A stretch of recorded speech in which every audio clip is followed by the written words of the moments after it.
Հայաստանի ինչ է վերել, Ադրբեջանը բաժանիչ է ցածրել Հայաստանի համեմատ, բայց Հայաստանը այդ բաժանիչի շնորհիվ ինչ է շահում, հարաբերական միջազգային հարաբերություններ։ Տեսեք, անվտանգություն է շահում, այն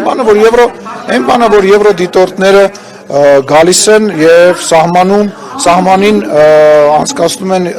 հսկողություն, այն բանը, որ միջազգային զեկույցներ ենք ունենում, այն բանը, որ Հայաստանի Հանրապետությանը օգնություն է տրամադրվում, այն բանը, որ Հայաստանի Հանրապետության հետ համագործակցություն է տեղի ունենում, այդ ամեն ինչը դրա հաշվին է տեղի ունենում, կարող է մեր դուդուկից Իրանի եւ մեր սիրուն հայի աչերի համար այդ ամեն ինչը տեղի ունենում, հետո էլ բողոքում եք, ասում եք, մեր վրա հարձակվեցին, աշխարհը ձեն չհանեց, բայց սխալ ենք մեզ պահել, ինչ որ հարցերում, պատմության ընթացքում, կոնկրետ դեպք չեմ մատնանշում, հիմա ճիշտ ենք մեզ պահում եվրոպական ընտանիքի մարդու իրավունքների արժեքների, խոսքի ազատության տրամաբանության մեջ ենք պահում, դրանից էլ եք բողոքում։ Ինչն է դրանից բողոքելու պատճառն ու առիթը ուզում հասկանամ։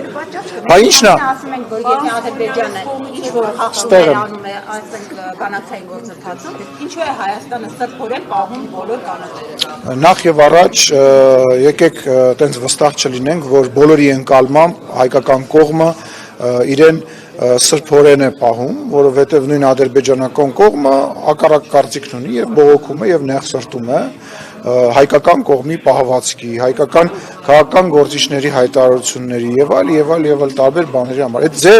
ձեր հայկական այդ մենք մեր մոլորակի մեջ ապրելու սովորություն ունենք, այդ ձեր պատկերացումն է, որը որ դուք փորձում եք հիմա ներկայացնել։ Տենց չի։